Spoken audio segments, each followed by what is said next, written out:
Pemirsa harian Fajar Official dan Fajar Online, Kabupaten Maros dianugerahi dengan potensi alam yang sangat luar biasa, komplit dari pegunungan sampai ke laut, potensi kelautan, dan untuk potensi pertanian, Kabupaten Maros saat ini tidak lagi hanya sekedar mengandalkan pertanian yang tradisional, tapi juga sudah merambah ke digital dengan mengandalkan para petani milenial.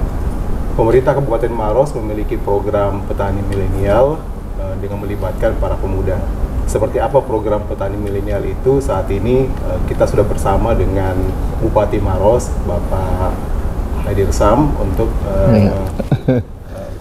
membincangkan soal seperti apa program petani milenial itu. Selamat siang Pak Bupati. Siang-siang. Ya, ini bisa minta izin buka masker ya. Insya Allah kita sudah pastiin booster semua ya, mudah-mudahan lah. Pak Bupati, mungkin bisa dijelaskan program di Kabupaten Maros ini yang dibuat oleh pemerintah Pemkab Maros soal petani milenial.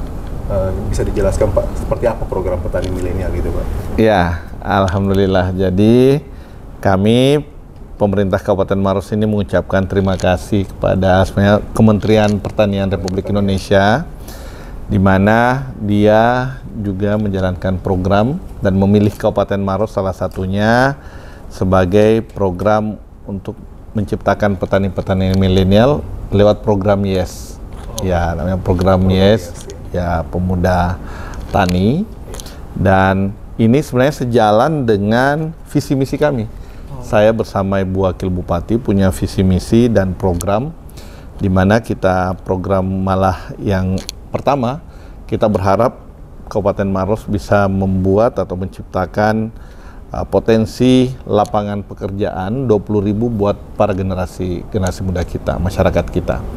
Dan salah satunya di sektor pertanian. Alhamdulillah dengan program petani milenial ini, ya kita berharap generasi muda kita bisa menjadi petani-petani yang insya Allah menjadi penerus. Ya, bukan lagi petani yang tidak mau turun ke sawah, tetapi pemuda yang mau turun ke sawah, tetapi pemuda yang sudah siap untuk melanjutkan di bidang pertanian.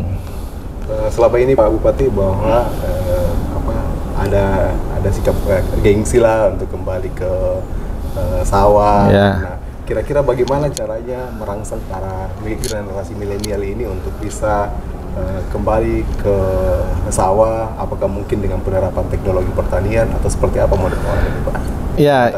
Ya, ini yang kita merubah persepsi pemuda kita, ya terutama para generasi muda kita, karena saat ini kita sudah melihat data para petani kita di Kabupaten Maros itu hampir 60%, 70% tanda kutip petani kolonial, artinya umur yang 60 tahun ke atas. Ya harusnya dia sudah istirahat, tidak lagi bertani, tetapi harus sementara dia punya generasi penerus, anak-anak muda yang kuat, yang cerdas, dan kita berharap dia bisa mengganti menjadi petani yang sukses. Ya, bukan hanya generasi yang menikmati hasil jerih payah orang tuanya, tetapi dia bisa menjadi petani. Jadi tidak boleh malu. Kita sampaikan bahwa hasil pertanian ini malah hasilnya lebih bagus, lebih banyak ketika dia terjun di dunia pertanian. Ya, hasilnya malah ya sekarang tidak lagi mereka hanya berpikir ingin jadi ASN saja semuanya. Ujung-ujungnya jadi ASN. Ini pendaftaran ASN baru-baru di Maros hanya terima 400 orang yang mendaftar 5.000-an, ya bayangkan itu. Tapi kita berharap dia punya persepsi bahwa menjadi petani itu lebih banyak penghasilannya. Ya malah beberapa petani-petani ini ya hasilnya lebih banyak, lebih bagus, dan kesejahteraannya lebih meningkat. Nah ini yang kita harapkan, sehingga kita rubah mindset para pemuda-pemuda kita, bahwa dia bisa bertani, menjadi petani, terjun ke tambak, terjun ke sawah, terjun ke kebun, dan insya Allah penghasilannya lebih baik dibanding ketika dia juga tidak berbuat apa-apa saat ini. Tapi tentu dengan ada perubahan daripada apa yang sudah dilakukan oleh orang tuanya, mungkin mereka mengembangkan sistem dan teknologi yang lebih baik, Pak. Iya, ini yang lagi kita terus kembangkan, alhamdulillah. Dinas Pertanian, Dinas Perikanan, Perkebunan juga ini melatih para generasi muda kita, bagaimana dia bisa menjadi juga entrepreneurship yang baik di dunia pertanian misalnya.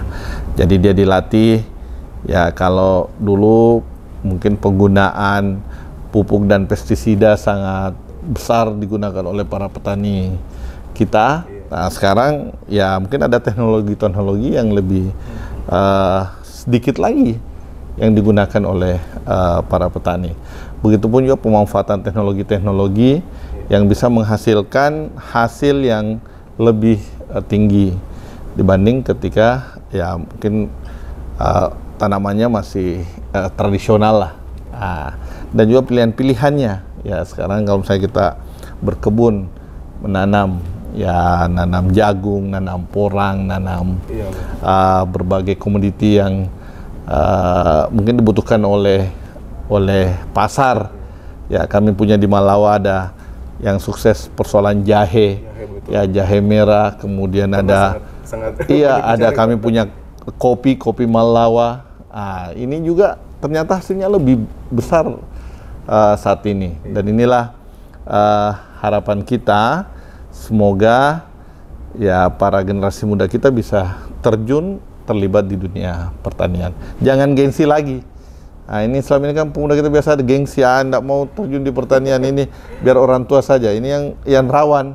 Ya orang tuanya cari uang, cari pertanian, ada hasilnya dibelikanlah kendaraan apa, tapi tidak ada yang lanjutkan. Dan ini yang kita harapkan. Bukan mau menikah, mau apa, jual tanahnya. Ini persoalan. Padahal tanah tidak perlu dijual, tetapi hasil pertaniannya lebih bagus ketika, apalagi kalau masih muda ini menjadi petani milenial. Dan ini alhamdulillah sudah ada beberapa yang berhasil, dan ini menunjukkan ya insyaallah mudah-mudahan dunia pertanian di Sulawesi Selatan, khususnya di Kabupaten Maros, bisa terjaga. Kalau petani milenial yang sudah dibina dan dikembangkan sekarang, seperti apa itu modelannya, Pak? Ya, jadi alhamdulillah di Maros ini saat ini sudah terdaftar, yang terdaftar ya, pemuda-pemuda yang bisa menjadi petani pemuda milenial ini di program, anggap saya di program YES ini sudah saat ini mendaftar hampir sekitar 2.000-an, 4.000-an malah. Tinggi ya, mereka tinggi, tetapi nanti sisa diseleksi lagi. Bagaimana dia cari membuat proposal, misalnya dia usaha jamur, bagaimana perspektifnya ke depan, dia usaha jahe, bagaimana perspektifnya ke depan. Kalau dia buat ini, dan ya kementerian membantu pendanaan untuk hal itu bagi para yang muda. Yang lainnya kita berharap ini bisa nanti mereplikasi, paling tidak dia bisa mengembangkan ataupun bertani di tanah-tanah milik mereka. Jadi tidak membiarkan satu jengkal tanah pun di daerah tidak maksimal. Apalagi kalau misalnya anak muda ini, boleh. Saya berharap ya impian kami ke depan, Maros punya generasi muda yang tetap mempertahankan ya anggap saya tanahnya, sawahnya itu ya, bukan kalau misalnya mau nikah, mau bangun rumah, akhirnya tanahnya dijual, padahal bisa menghasilkan yang lebih banyak lagi. Bahkan mungkin harapannya ke depan Pak Bupati, bahwa bukan cuma sekedar menanam kemudian mendapatkan hasilnya, tapi lebih mengembangkan lagi hasil pertanian itu menjadi siap jual yang sudah melalui pengolahan, Pak. Iya, betul sekali. Itu yang dilatih dari berbagai program ini.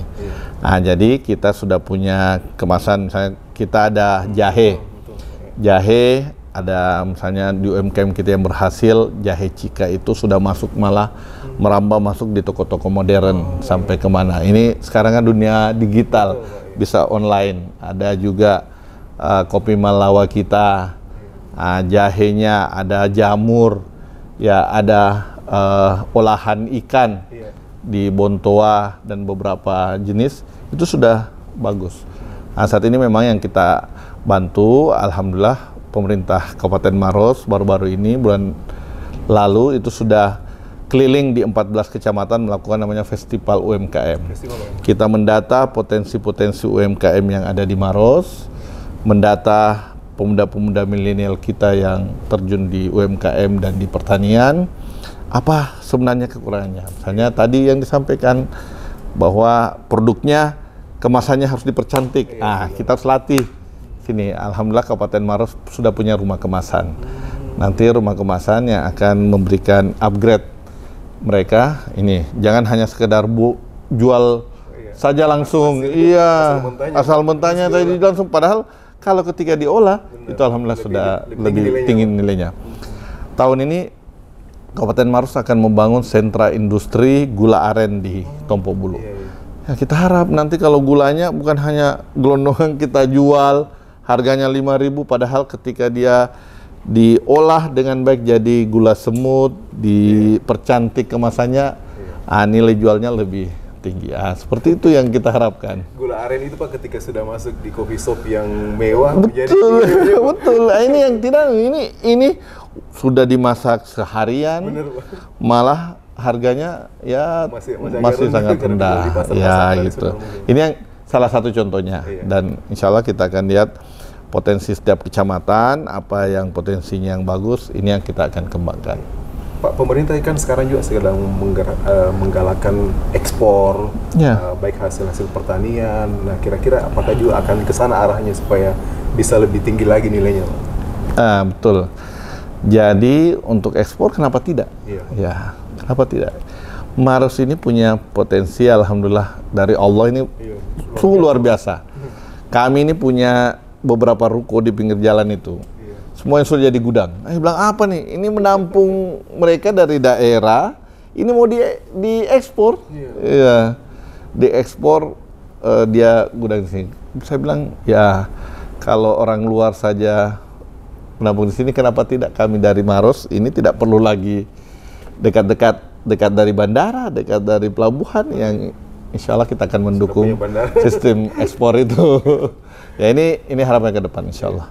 Dan ada beberapa pengusaha-pengusaha UMKM kita yang juga pengusaha terutama tambak di bidang perikanan, kepiting, kemudian tambak, semuanya sudah nilai ekspor dia sudah lakukan.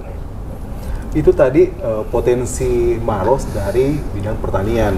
Yang kalah menarik dari potensi Maros adalah pariwisatanya. Ramang-ramang sangat terkenal. Tapi sudah di seluruh dunia banyak pertanyakan dan membuktikan langsung.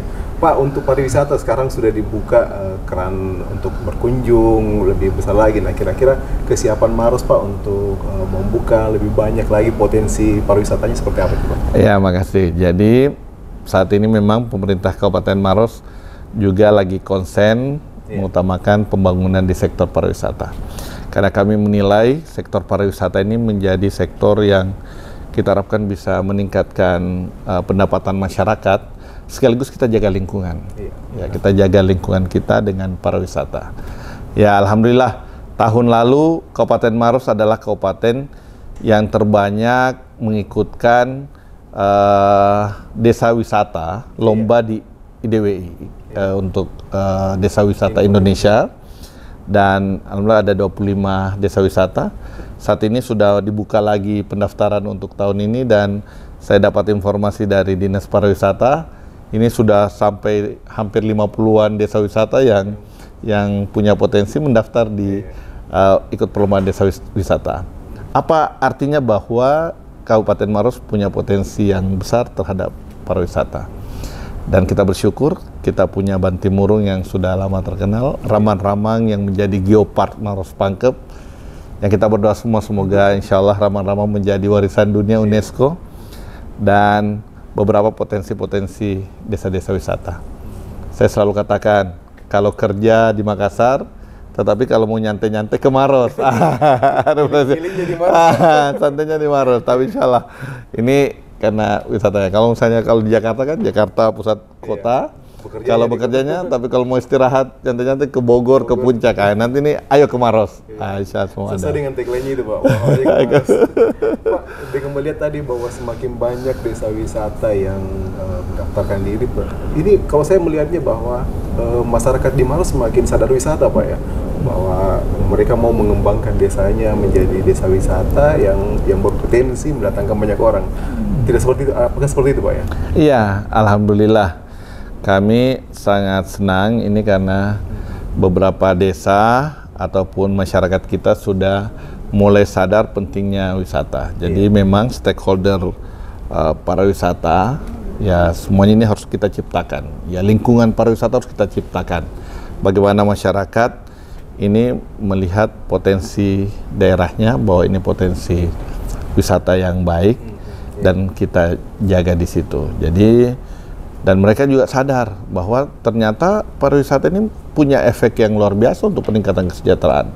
Dengan dikunjungi tempat wisata itu, kita berharap hadir UMKM yang bisa di desa itu untuk dijual lah produk-produknya. Ini juga harus siap. Dengan mengunjungi pariwisata tersebut, ya insya Allah ada pendapatan desa yang bisa didapatkan. Dan ini ada beberapa contoh. Kami punya desa di Bantimurung, Tukamasya, dia punya kolam, namanya kolam Doli. Alhamdulillah ini sudah menghasilkan dengan baik. Ya nanti ada beberapa desa lagi yang sudah punya potensi pengembangan pariwisata, insya Allah kita akan tingkatkan. Pak Bupati tadi menyinggung soal lingkungan, bagaimana menjaga lingkungan. Nah, tadi saya melihat juga di sini sudah tidak ada lagi penggunaan air minum dalam kemasan. Kayaknya sepertinya ini upaya untuk menjaga lingkungan kita juga, Pak. Bagaimana program tanpa air minum tanpa kemasan itu? Iya, jadi Kabupaten Maros punya program namanya Go Green. Ya, Go Green. Ini kita semua sadar bahwa kita harus jaga lingkungan. Jaga lingkungan mulai dari sadar diri sendiri. Dan ini terus terang ini program ini langsung dipimpin oleh Bu Wakil Bupati.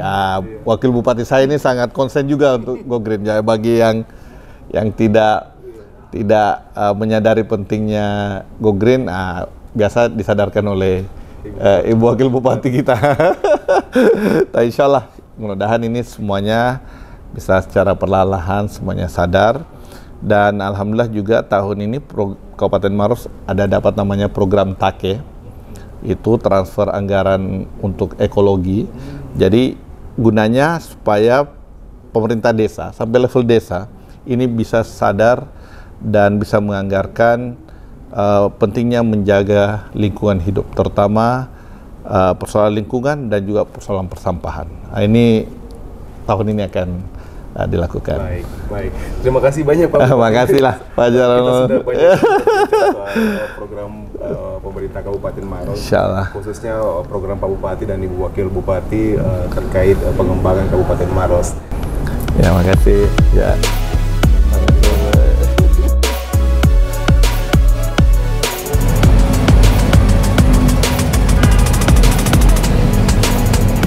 Itulah tadi perbincangan dengan Bupati Maros Haji Andi Safril Haidir Sam tentang potensi Kabupaten Maros. Sampai jumpa di program Harian Fajar Official berikutnya.